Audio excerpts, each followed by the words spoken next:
चीजों को खत्म करते हुए चेरी अपना आखिरी तीर चलाती है, जो बेजोड़ स्पीड से आगे बढ़ता है। ये जानते हुए कि मार्था इस हमले को नहीं रोक पाएगी, रे मंक पर चिल्लाता है कि वो उसे रोके, और मंक घबराहट में अरीना में दौड़ जाता है। जबकि जजेस सरके और विनफर्ड भी तेजी से उनकी तरफ भागते हैं। तीर लाइट की स्पीड से आगे बढ़ता है। इस बीच मार्था, जो डर से जम गई थी, समझ जाती है कि हमला इतना तेज है कि वो उससे बच नहीं सकती। जैसे ही वो निराशा के कगार पर होती है और सोचती है कि क्या वो मरने वाली है, एक पल में मंक मार्था के सामने आ जाता है और उस खतरनाक उड़ते हुए तीर को अपनी तलवार से रोक लेता है।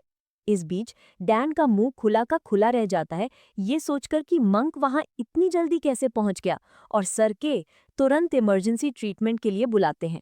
रोते हुए मार्था मंक को पकड़ती है और पूछती है कि वो इतनी लापरवाही से उसके सामने क्यों कूद गया।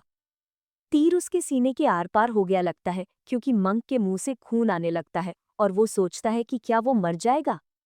उसके बाद सर के मार्था को चिंता ना करने का यकीन दिलाते हैं, क्योंकि किस्मत से वो किसी जरूरी अंग पर चोट लगने से बच गया। उसी पल नाइट विनफर्ड मैच का विनर चेरी को घोषित करते हैं, और वो सोचती है कि ये सब कितना बोरिंग है। लोग ये देखकर डर जाते हैं कि ये औरत कितनी डरावनी है, और वो उससे कभी नहीं लड़ेंगे। मंक को इन्फर्मरी ले जाया जाता है, जबकि मार्था उसके साथ ही रहती है। इसके अलावा विनफर्ड बताते हैं कि मंक को लगी चोटों के कारण वो अगले मैच में नहीं लड़ पाएगा, जिसे उसकी अपोनेंट मॉली डिफॉल्ट से जीत जाती है। अगला मैच इयॉन और जियो के बीच शुरू होने वाला है। डैन उस बड़े लड़के से कहता है कि वो वहां सावधान रहे, क्योंकि उसकी सुरक्षा से बढ़कर कुछ नहीं है, और काइल उसे लक विश करता है। जब इयॉन जाता है, काइल देखता है कि इयॉन का अपोनेंट बड़ा सा लड़का भी उसकी तरह डबल एक्सेस इस्तेमाल करता है। वो अंदाजा लगाता है कि सारे मैचअप्स एक जैसे थे, जैसे तलवारबाज के खिलाफ तलवारबाज और तीरंदाज के खिलाफ तीरंदाज। तभी राय बताता है कि उन्होंने ये जानबूझकर किया है, क्योंकि वर्ल्ड कॉम्बैट टूर्नामेंट में टीम बैटल्स होते हैं। वो ये सुनिश्चित करना चाहते हैं कि उनके पास अलग अलग तरह की टीम्स हों, ताकि वो अलग अलग सिचुएशन से निपट सकें। जैसे ही मैच शुरू होने वाला होता है, डैन रे से पूछता है कि क्या उसे लगता है कि इयॉन जीत पाएगा, लेकिन अपना बंदा उसे मैच देखने को कहता है, क्योंकि उसे लग रहा है कि इयॉन उन्हें सरप्राइज करने वाला है। इसके साथ ही मैच शुरू होता है और इयॉन अपने डबल एक्सिस के साथ पहला हमला करता है, जिससे जियो सोचता है कि वो सीधा उसके रेंज में आ गया है। जियो फिर एक डबल एक्स स्टॉर्म का इस्तेमाल करता है, जो एक बवंडर बनाता है, और इयॉन आखिरी मिनट में उससे बच जाता है। बाल बाल बचकर इयॉन राहत की सांस लेता है, क्योंकि वो उस तूफान में फंसने ही वाला था और जियो के धीमा होने का इंतजार करता है। जैसे ही वो धीमा होता है, इयॉन मौके का फायदा उठाता है और हैरान करने वाले तरीके से अपने डबल एक्सिस को सीधे अपने अपोनेंट के चेस्ट प्लेट पर दे मारता है, जिससे वो एक जबरदस्त फोर्स के साथ दूर जा गिरता है। उस घातक हमले को झेलकर जियो हैरान रह जाता है, क्योंकि उसका अपोनेंट उसकी सोच से ज्यादा फुर्तीला है, और सोचता है कि अगर इयॉन कुछ बार और ऐसा करता रहा तो उसके चेस्ट प्लेट पर निशान पड़ जाएगा। लेकिन उसी पल जियो के मन में एक डर बैठ जाता है, जब वो देखता है कि सिर्फ निशान ही नहीं, बल्कि उसके चेस्ट प्लेट को नुकसान हुआ है और उस पर दरारें भी पड़ गई हैं। जब भीड़िए देखती है तो वो इयॉन की दैनव जैसी ताकत से हैरान रह जाते हैं, क्योंकि उस लाल बालों वाले लड़के ने एक ही बार में उसका चेस्ट प्लेट तोड़ दिया। उस समय जियो बुरी तरह से मुस्कुराता है और कहता है कि वो उसके साथ और नहीं खेल सकता, चीजों को जल्दी खत्म करते हुए।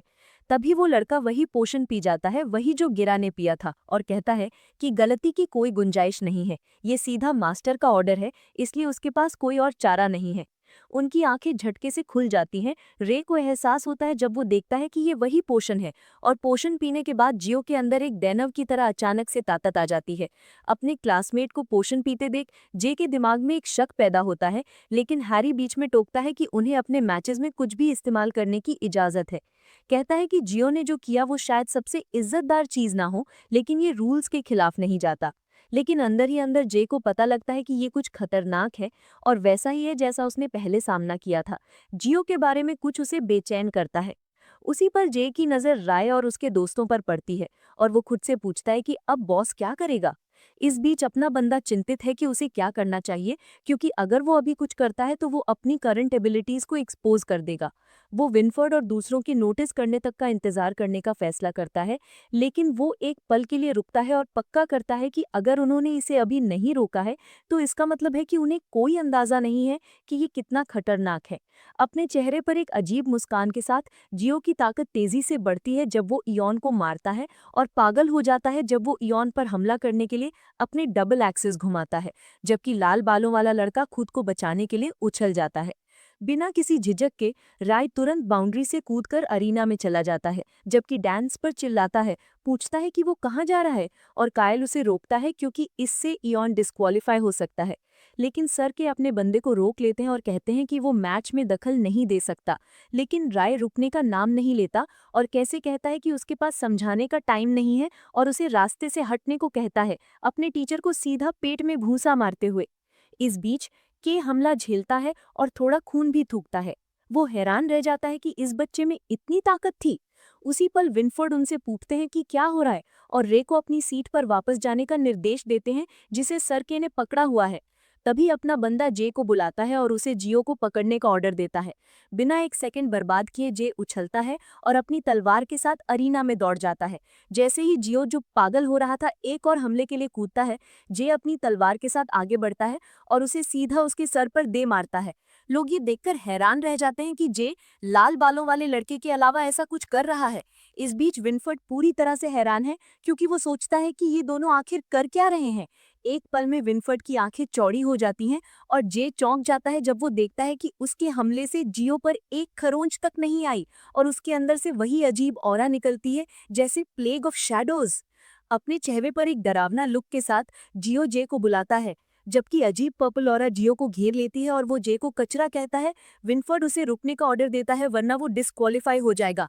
एक पल में विनफर्ड कुछ डरावना देखता है जब जियो का चेहरा दैनव जैसा हो जाता है, और वो तुरंत समझ जाता है कि ये प्लेग ऑफ शैडोज है। अचानक प्लेग ऑफ शैडोज सिर्फ थर्ड ईयर पार्टिसिपेंट्स में फैलना शुरू हो जाता है और इससे भीड़ में हल्ला मच जाता है, क्योंकि वो घबरा जाते हैं। सर ये देखकर हैरान रह जाते हैं कि ये बीमारी इतने सारे लोगों को इन्फेक्ट कर रही है, और रे हैरान होकर शक करता है कि ये एक पहले से प्लान्ड ऑपरेशन था। चिंतित होकर सर विनफर्ड से कहते हैं कि वो एल्डर्स को सुरक्षित जगह ले जाएं और जोर देते हैं कि उन्हें इस बीमारी से बचाना होगा, उसे यकीन दिलाते हुए कि यहाँ उसके पास मदद के लिए उसके स्टूडेंट्स हैं। जुड़वा भाई बैजर और स्लॉथ, डैन और कायल सब जोश में हैं, इस जंग के लिए तैयार हैं। इस बीच के को एहसास होता है कि इन्फेक्टेड थर्ड ईयर्स एक विद्रोह करने की कोशिश कर रहे हैं। बड़ा सा लड़का इयान एक बार फिर दूर जा गिरता है, क्योंकि जियो के साथ उसकी लड़ाई जारी रहती है। उसने पहले उसके पेट में घूंसा मारा था। राइस के से उसके घावों के बारे में पूछता है, जबकि वो अपने घावों पर हाथ रखे हुए है। लेकिन के कहता है कि ये कुछ नहीं है और लोगों को बचाना उनकी प्रायोरिटी है। उसी पल इन्फेक्टेड लोग उनकी तरफ कूद रहे हैं, जबकि अपना बंदा इस बात से परेशान है कि उनका सामना करने वाले तीनों इन्फेक्टेड लोग थर्ड ईयर के हैं, जिसका मतलब है कि ये मुश्किल होने वाला है। इसके साथ ही जुड़वा भाई उससे कहते हैं कि वो जाकर इयान की मदद करे जियो को हराने में, जबकि डैन भी उसे यकीन दिलाता है कि वो उन तीनों थर्ड ईयर्स को उन पर छोड़ दे, क्योंकि उसका मैच नहीं हो रहा है। इसलिए वो यहाँ अपना हिसाब बराबर करने का प्लान बना रहा है। अपने दोस्तों पर भरोसा करके राय चला जाता है और एशर, एक इन्फेक्टेड थर्ड ईयर, अपनी तलवार राय की तरफ फेंकती है। लेकिन डैन अपने भाले के साथ सामने आ जाता है, पूछता है कि उसके मैनर्स कहाँ हैं जब उसका अपोनेंट उसके सामने है। दूसरी तरफ दो इन्फेक्टेड जुड़वा भाई स्लॉथ और बैजर का सामना करते हैं, उन्हें लूजर्स कहकर बुलाते हैं। लेकिन इस बार स्लॉथ और बैजर उनसे लड़ने के लिए तैयार है, क्योंकि वो तब अलग हो गए थे। लेकिन अब अलग बात है जब वो साथ हैं। जियो, जो अब एक डरावने शैडो में बदल गया है, सभी लाल बालों वाले कुत्तों को मारने की धमकी देता है। बेचारा इयान जमीन पर लड़खड़ा रहा था, अपने पैरों पर घिसता हुआ, क्योंकि उसके पास लड़ने की ताकत खत्म हो गई थी। उसी पल शैडो मॉन्स्टर जियो अपनी कुल्हाड़ी इयान पर मारने के लिए निशाना लगाता है, जो बेचारा खुद को बचाने के लिए रेंग रहा था। किस्मत से रे सही समय पर बीच में आता है और अपनी तलवार दे मारता है, उसी जियो के आर्मर के आर पार करते हुए। और अनजाने में हैरी पीछे से आता है और अपनी तलवार घूप देता है, जो आर्मर के आर पार हो जाती है। जैसे ही जियो दोनों तरफ से घिर जाता है और उसका खून बहने लगता है, हैरी राय की तारीफ करता है कि वो काफी तेज है, और अपना बंदा जवाब देता है कि वो भी कुछ कम नहीं है। अपना बंदा फिर यान से पूछता है कि क्या वो ठीक है, और तभी नाइट विनफर्ड एक हैरान करने वाली घोषणा करते हैं, जब वो बताते हैं कि उन पर डार्क गिल्ड ने हमला किया है और अरीना में घुसपैठ हो गई है। खैर, ऐसा लगता है कि टीचर्स और बड़े परिवार पीछे बैठकर सेकंड ईयर्स को राज्य के सबसे बड़े खतरे से लड़ते हुए देख रहे हैं। ये थोड़ा अजीब है। अरीना में जोरदार गड़गड़ाहट और धमाकों की आवाज गूंजती है, और जबकि अकेडमी बर्बाद होती दिख रही है, विनफर्ड सभी हथियारबंद नाइट्स को बुलाते हैं और उन्हें अपने परिवारों, दोस्तों और घायलों की रक्षा करने के लिए कहते हैं। वो घोषणा करते हैं कि अब अपनी इज्जत की रक्षा के लिए मरते दम तक लड़ने का समय आ गया है। इस बीच डैन और जुड़वा भाई शानदार तरीके से इन्फेक्टेड थर्ड ईयर से लड़ रहे हैं।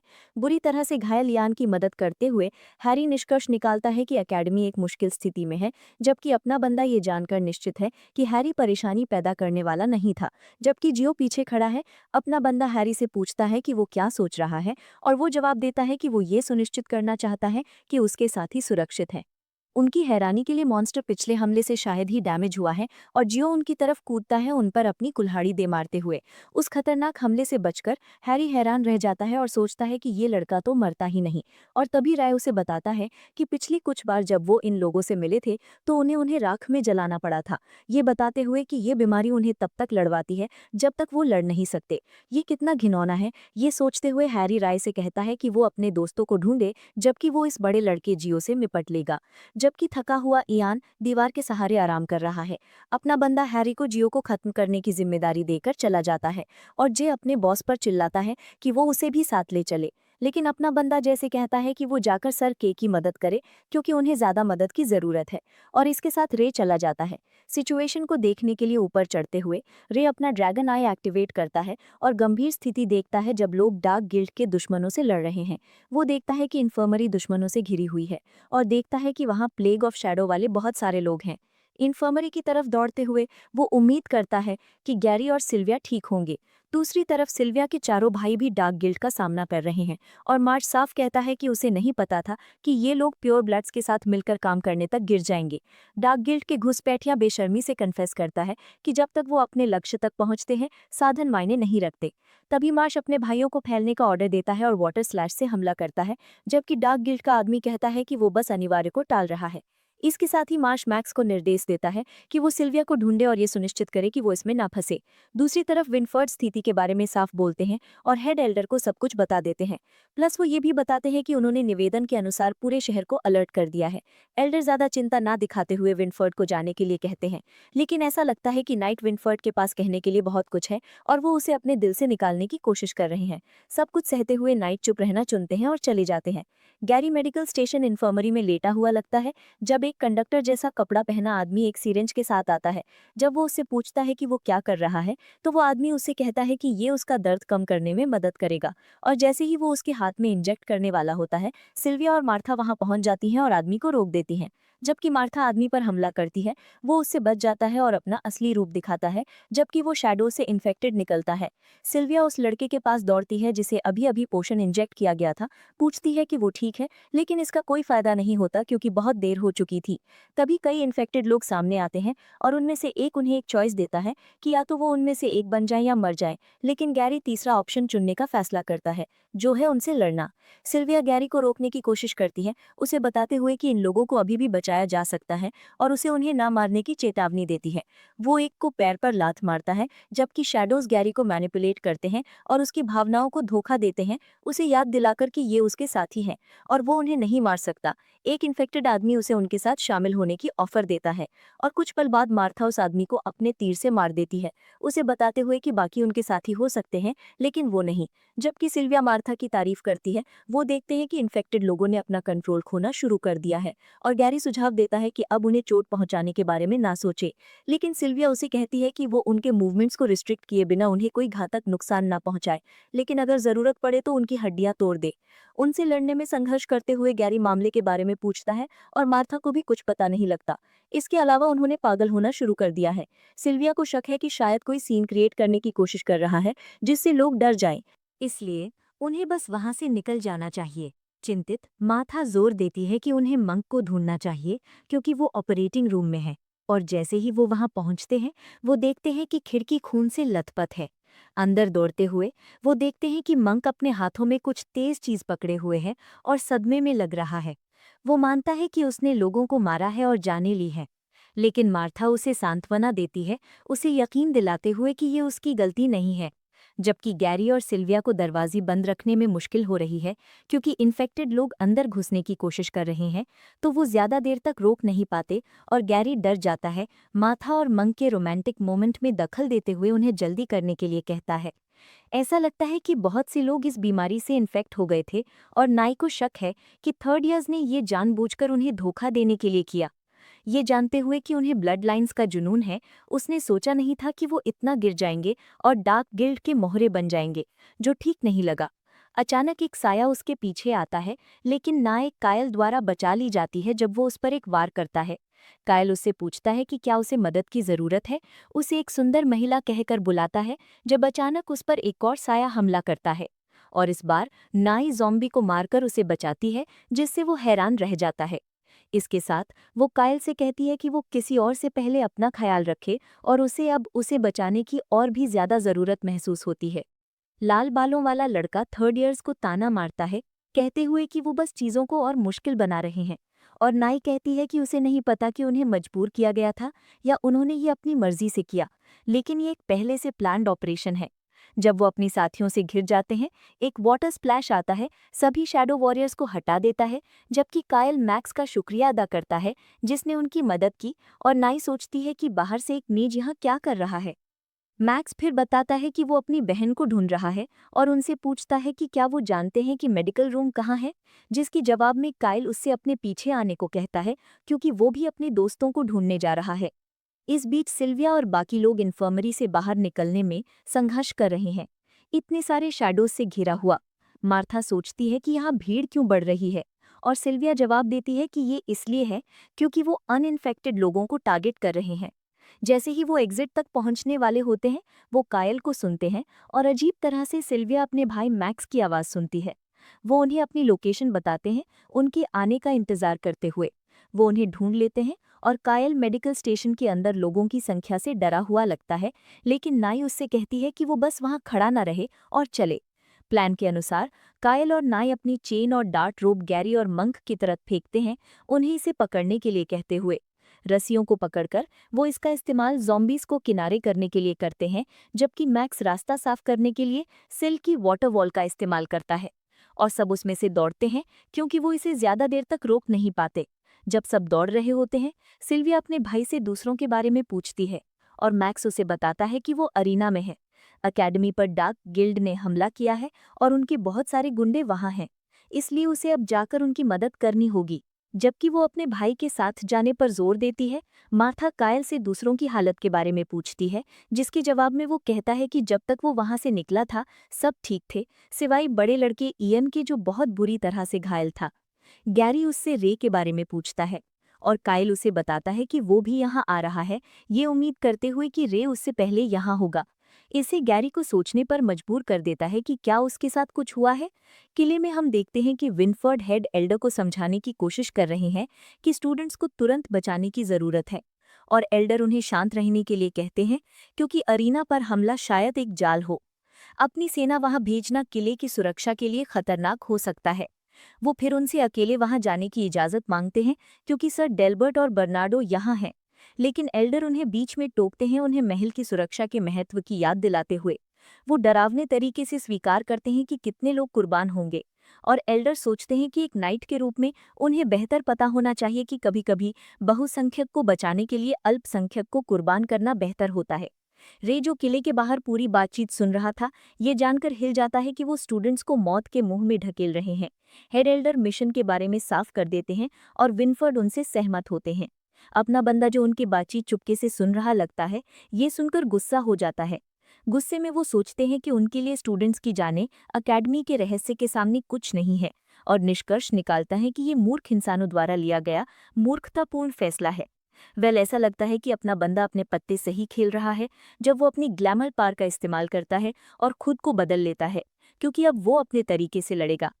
दूसरी तरफ हैरी अभी भी दुश्मनों से लड़ रहा है और जे से ग्री से पूछता है कि क्या रीइंफोर्समेंट्स अभी तक आ गए हैं, लेकिन बड़ा सा लड़का जे अपने चेहरे पर एक चमकदार मुस्कान के साथ बताता है कि उन्हें किसी रीइंफोर्समेंट की ज़रूरत नहीं है, और उसे आमतौर पर इस तरह दिल खोलकर लड़ने का मौका नहीं मिलता।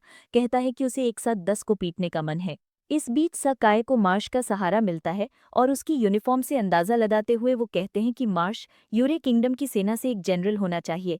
काय की बात से सहमत होते हुए मार्श साफ साफ कहता है कि उन्हें ये जल्दी करना बेहतर होगा, क्योंकि जब वो बीमारी के दूसरे स्टेज में पहुंचेंगे तो ये उनके लिए और मुश्किल हो जाएगा। दुश्मन को काटते हुए काय भी वही सोचता लगता है। सीन फिर ऐशर पर जाता है, जो बीमारी से इन्फेक्टेड है और डैन से लड़ती है, उसे कमजोर कहते हुए। जबकि डैन संघर्ष करता है जब उस पर ऐशर हमला करती है। डैन जोर देता है कि वो बस इतना ही आगे जा सकती है, अपनी ताकत को ऐसी ताकत से बढ़ाकर जो उसकी अपनी नहीं है। उसी मौके पर कोई सीधा एक तीर चलाता है जो ऐशर की गर्दन के आर पार हो जाता है और वो दर्द से चिल्लाती है। पता चलता है कि ये चेरी है जो उसे मारती है और अपने क्लासमेट को मारने के लिए माफी मांगती है, जबकि डैन उसकी तारीफ करता है कि ये एक अच्छा शॉट था। लेकिन चेरी उसे धन्यवाद देती है कि उसने उसका ध्यान भटकाया ताकि वो तीर चला सके। सीन फिर हमें इन्फेक्टेड जुड़वा थर्ड ईयर्स के पास ले जाता है, जो स्लॉथ और बैजर से हार जाते हैं। वो हैरान रह जाते हैं क्योंकि वो दोनों कंपटीशन में बहुत कमजोर थे। जुड़वा लड़की कहते हैं कि वो तब अलग थे, इसलिए वो कुछ नहीं कर सकते थे, लेकिन एक बार जब वो साथ लड़ते हैं तो वो कभी नहीं हारते। इसके बाद सिल्विया और बाकी लोग बाहर दौड़ते हुए आते हैं और अपने भाई मार्श को पाते हैं। जबकि मार्श अपनी बहन को सुरक्षित देखकर खुश है, डैन मंक और गैरी को ठीक देखकर खुश है। अचानक उन पर फिर से इन्फेक्टेड दुश्मन हमला करते हैं। बड़ी संख्या में इन्फेक्टेड लोग उनकी तरफ दौड़ते हुए आते हैं और डैन डर जाता है क्योंकि उन्होंने अभी अभी उन सबको हराया था, लेकिन अब वो वापस आ गए हैं। मार्श सभी घायलों को पीछे हटने का ऑर्डर देता है और सर अपने स्टूडेंट्स को एक लाइन में खड़े होने और दुश्मन को उनके पार न जाने देने का निर्देश देते हैं। चिंता से परेशान सिल्विया पागलों की तरह कहती है कि उन्हें ना मारे, क्योंकि वो सब इन्फेक्टेड स्टूडेंट्स हैं और उन्हें अभी भी बचाया जा सकता है। तभी सिर के दिमाग में एक शक पैदा होता है, जब वो सोचता है कि ये शायद डार्क गिल्ड का शुरू से ही एक प्लान था। इतने सारे लोगों के यहाँ होने से वो गलती से कुछ को चोट पहुंचाने से बच नहीं पाएंगे। मार्श आगे बढ़ता है और अपने जुड़वा भाइयों से वाटर पल्सिंग का इस्तेमाल करने को कहता है, उन्हें अपनी पावर का कंट्रोल उसे देने के लिए कहते हुए। वाटर पल्स का इस्तेमाल करके मार्श पावर को इकट्ठा करता है और वाटर पल्स हर इन्फेक्टेड आदमी को लगता है, जिससे उनके अंदर का पोषण घुल जाता है। ऐसा लगता है कि जिस पोषण से उन्हें इंजेक्ट किया गया था वो मार्श की पावर से उनसे निकाला जा रहा है। जबकि ज्यादातर इन्फेक्टेड लोग हिलना बंद कर देते हैं, मार्श बाकी स्टूडेंट्स से पोषण निकालने के लिए थोड़ा और देर तक टिका रहता है। तभी मार्श कमजोर होकर जमीन पर लड़खड़ा जाता है और जबकि ये सभी भाई बहन उसकी तरफ दौड़ते हैं, सकेम मार्श की ताकत से हैरान है, क्योंकि इतने सारे लोगों पर एक साथ इतने सटीक ऑपरेशंस करने के लिए सिर्फ बहुत सारा मैना होना काफी नहीं है। निष्कर्ष निकालते हुए कि वो डरावने ढंग से स्ट्रांग है। इस बीच सिल्विया अपने बड़े भाई को पकड़ती है। मार्श यकीन दिलाता है कि वो ठीक है, बस इतना है कि उसने एक साथ बहुत ज्यादा मैना इस्तेमाल कर लिया, यकीन दिलाते हुए कि वो कुछ दिन आराम करने के बाद ठीक हो जाएगा। उसके बाद सके काइल और मंक को एक टीम का नेतृत्व करने और घायलों को इकट्ठा करने का ऑर्डर देते हैं, जबकि वो गैरे से उन लोगों की जांच करने के लिए कहते हैं जो इन्फेक्टेड थे और देखें कि वो कैसे ठीक हो रहे हैं। अंदर ही अंदर के इन मेजस का शुक्रगुजार महसूस करता है कि हानि स्वीकार्य मात्रा के भीतर है और सोचता है कि एक बार सब कुछ शांत हो जाने के बाद अकेडमी को उन्हें ठीक से धन्यवाद देना होगा। जब चीजें आखिरकार शांत हो रही होती हैं, अचानक काले बादल बनते हैं और बिजली कड़कती है, जो सबको मौत के डर से डरा देती है, क्योंकि उनकी आंखें झटके से खुल जाती हैं। ऐसा लगता है कि कोई जोरदार चीज जमीन पर टकराती है, एक गड़गड़ाहट पैदा करती है। जबकि हर कोई हैरानी से देखता है कि ये क्या है, उनकी हैरानी के लिए धूल में से कोई निकलता है और काफी विनाशकारी एंट्री मारता है, पूरे आर्मर में लिपटा हुआ। आंखें चौड़ी हो जाते हैं। गैरी के से पूछता है कि क्या वो जानता है कि ये कौन है, और तभी वो शक्तिशाली आर्मर वाला आदमी के को उसके असली नाम केडन से बुलाता है, जैसे कि उसे इतने लंबे समय बाद देखकर खुशी हुई हो। गुस्से में के स्पष्ट करता है कि उसे उस नाम से बुलाने का कोई हक नहीं है, जबकि मार्श मॉथिम को पहचान जाता है और हैरान होता है क्योंकि उसे नहीं पता था कि वो खुद आएगा।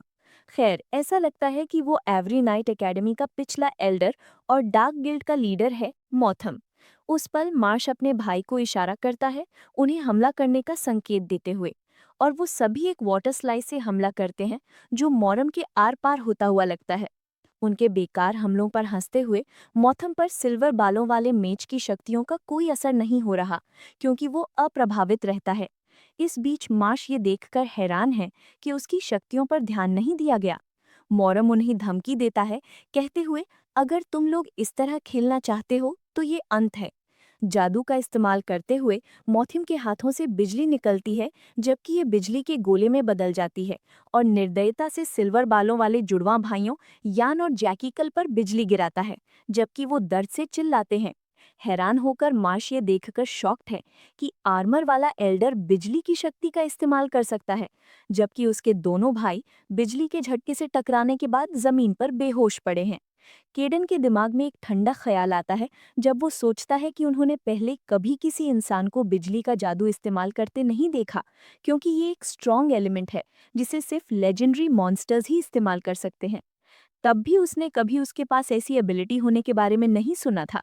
जबकि के सिचुएशन को समझने की कोशिश करता है, मॉरम यहाँ जल्दी ना आने के लिए माफी मांगता है, लेकिन उसे विश्वास है कि कोई भी एल्डर सामने आने को तैयार नहीं है, भले ही वो यहाँ सबको मार डाले।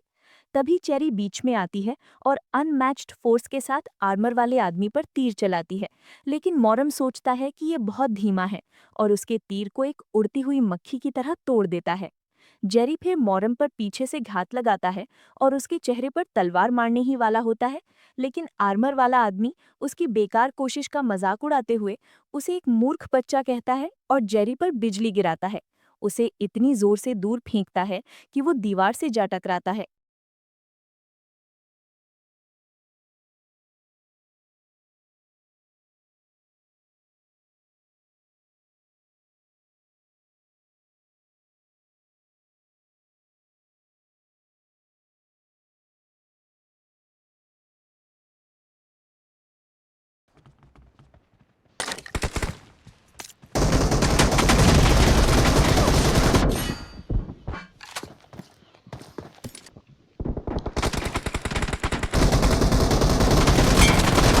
Red team's streak has just been terminated.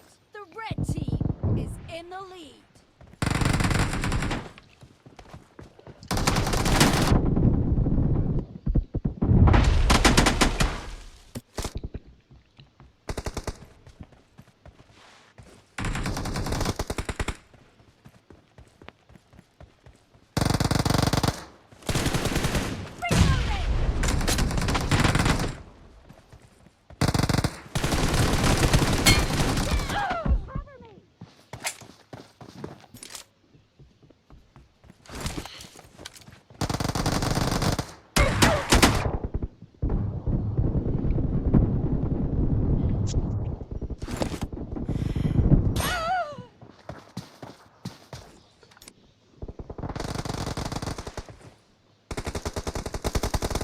Killing spree for the red team. The red team's streak has just been terminated. Shot!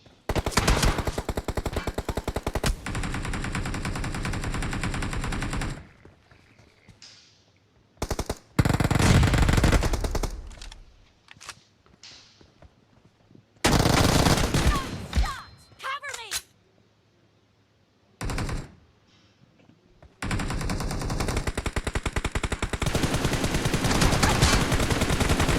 Reloading!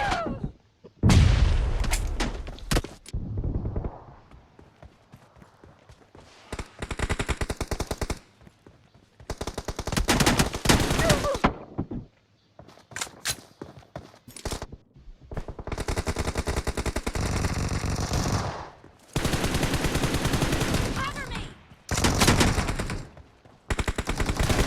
Reloading!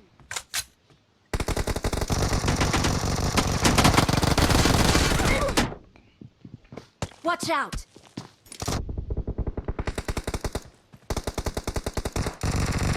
blue team doesn't have a lot of time left. Be careful.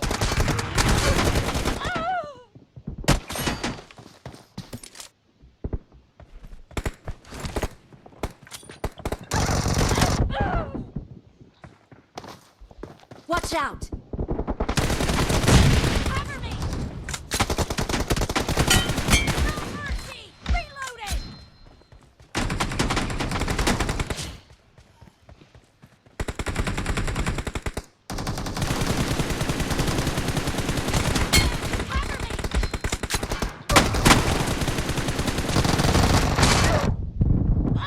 भाई जीत गए यार।